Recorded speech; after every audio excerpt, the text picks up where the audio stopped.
Halo Sobat Baper sekalian, kita jumpa lagi dalam episode ke-30 dan kita belum selesai membicarakan tentang kanker atau keganasan pada kelenjar tiroid.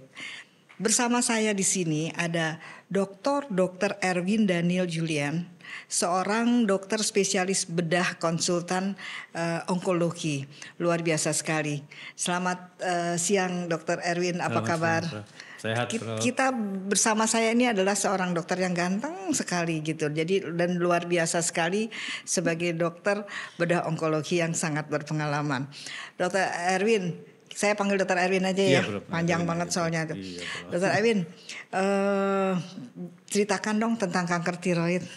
Apa sih sebenarnya?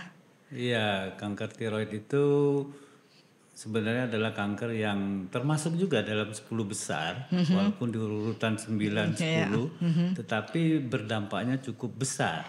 Artinya dia tuh kecil. Barangnya kecil ya? Barangnya kecil aja, tapi daya jelajahnya Prof, bisa kemana-mana.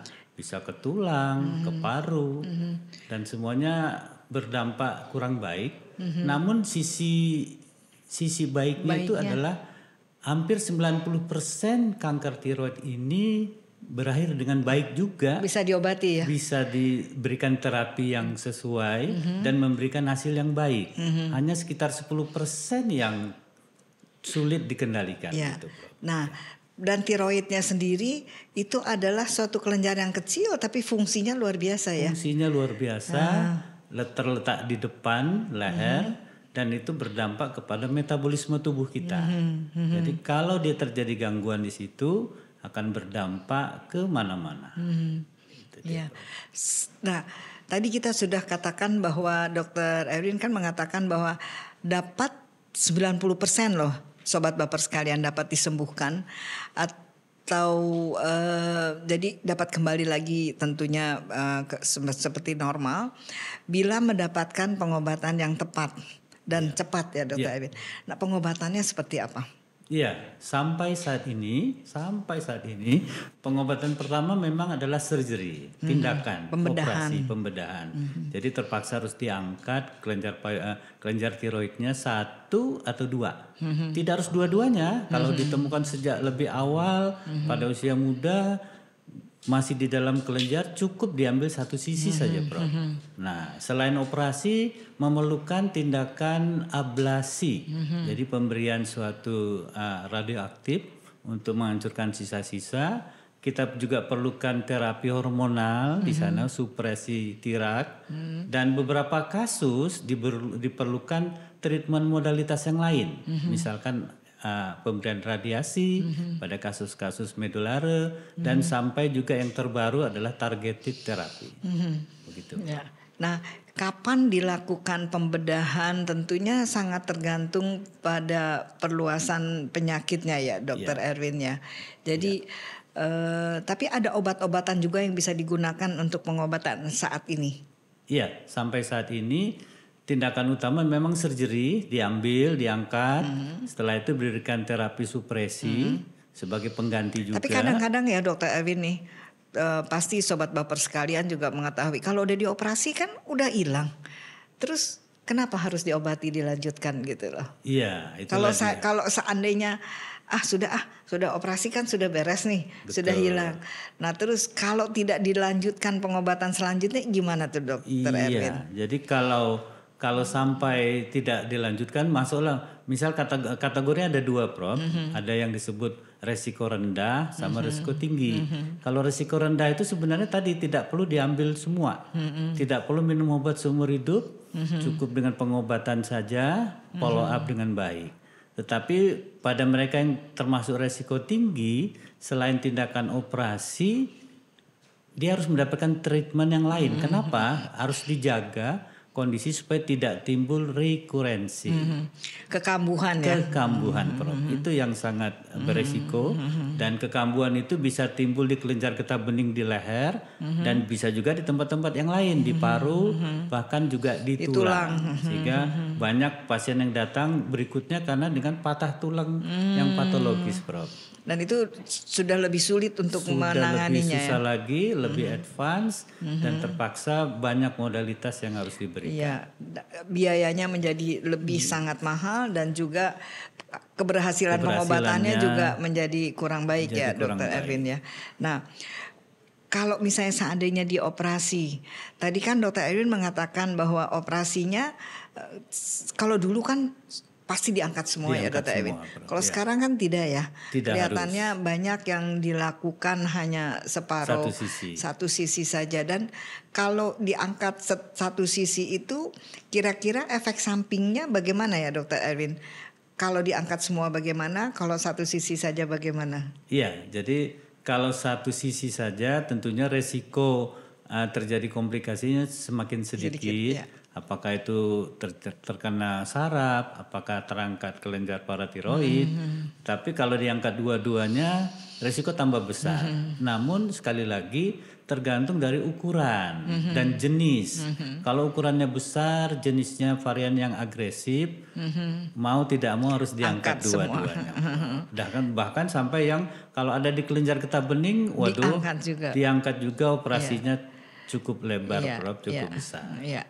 Akan tetapi kan efek samping yang terjadi pasca pengobatan itu bisa ditangani dengan baik, bisa dikendalikan dengan baik. Mungkin kita harus minum substitusi aja, obat Tirax atau apa gitu, ya kan? Betul, untuk menggantikan fungsi tiroidnya ya.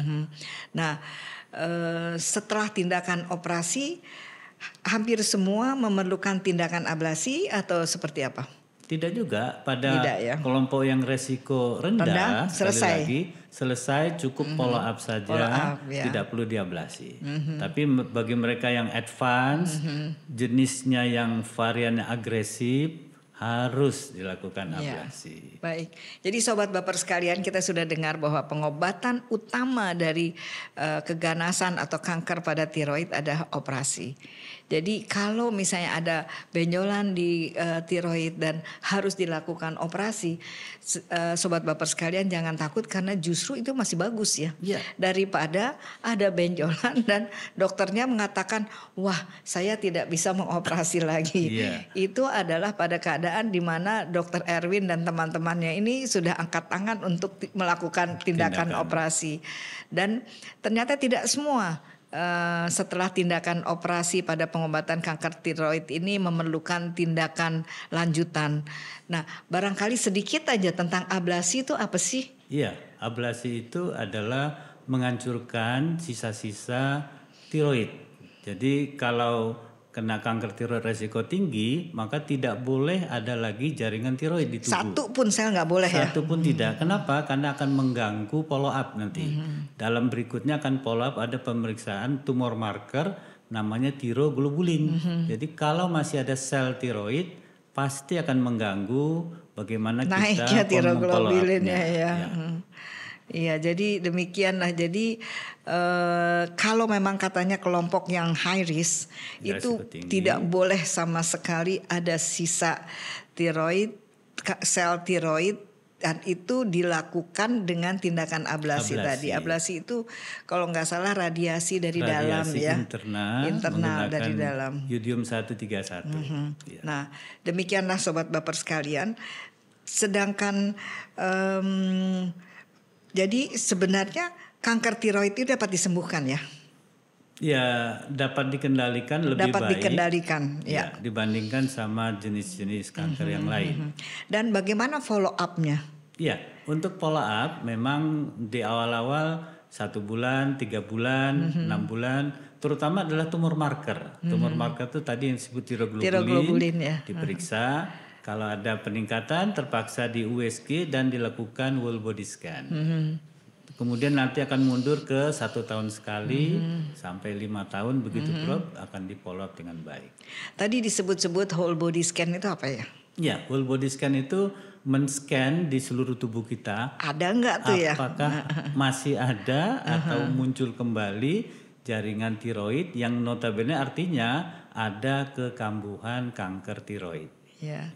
Baik, terima kasih sekali Dr. Erwin atas penjelasannya. Sobat Baper sekalian sudah jelas ya. Jadi apa itu whole body scan, apa itu operasi pada kanker tiroid, bagaimana setelah kanker tiroid itu dioperasi apa yang harus dilakukan, kapan harus dilakukan ablasi dan sebagainya sudah sangat jelas. Dan yang paling penting tadi Dr. Erwin sudah mengatakan bahwa kanker tiroid itu kalau diobati dengan tepat, cepat dapat disembuhkan, dapat dikendalikan. Kita tidak berbicara disembuhkan, tapi bisa dikendalikan dengan angka keberhasilan pengobatan yang sangat baik. Barangkali Dr. Erwin ada satu Prof yang kami sampaikan. Satu lagi tentang operasi. Ya. Jangan khawatir dengan bekas yang ada. Ini nggak ada. Tentunya kan saya kan pernah dioperasi. Banyaknya kalau pada wanita ada mereka yang ada keloid, ada bekas di leher. Kita punya teknologi namanya endoskopi tiroidektomi. Surgery, ya. Ya. Jadi tidak ada bekas lagi di leher. Dari masuknya lewat mana ya? Dari oral, Prof. Luar biasa. Mulut. Jadi menggunakan endoskopi. Peralatan itu bisa dikerjakan di rumah sakit kita. Oh ya? Luar biasa sekali. Jadi saya dulu pernah dilakukan tiroidektomi dan saya ada bekasnya, tapi bekasnya juga nggak apa-apa kok. It's okay. Tapi ada dan bagi terasa dan terasa dan ternyata ada bakat keloid, nah itu akan jadi besar. Dan rupanya Dr. Erwin sudah menjelaskan saat ini ada tindak surgery dengan melakukan operasi, tidak ada lagi bekas sayatan operasi di sini. Demikianlah Sobat Baper sekalian. Ada yang mau disampaikan kepada? Mungkin satu saja. Sehari-hari tentunya kita menghadap cermin, terutama pada wanita. Tolong beri kesempatan sedikit saja untuk melihat di bawah muka kita di leher. Apakah ada benjolan atau tidak? Kalau ada benjolan, segeralah berobat mencari fasilitas kesehatan terdekat. Terima kasih. Karena tidak semua juga bahwa itu kanker ya. Tapi kalau kanker ketahuan akan lebih baik ya. Akan jauh lebih baik. Nah, demikianlah Sobat Baper sekalian, kita sudah mendengar penjelasan dari Dr. Erwin yang sangat jelas sekali mengenai kanker tiroid. Marilah kita ke depannya mengikuti anjuran dari Dr. Erwin untuk bercermin, sekalian ngaca lah. Lihat, jangan lupa bukan hanya muka tapi juga leher dan banyak pada wanita kan. Banyak pada wanita. Nah, banyak pada wanita, tentunya wanita kan sangat senang sekali dengan cermin gitu ya kan. Baik sobat Baper sekalian, kita akhiri episode kali ini dan kita akan jumpa lagi pada episode selanjutnya yang tentu tidak kalah menarik. Terima kasih Dr. Erwin atas kunjungannya pada kali ini. Terima kasih. Salam. Salam. Salam Baper.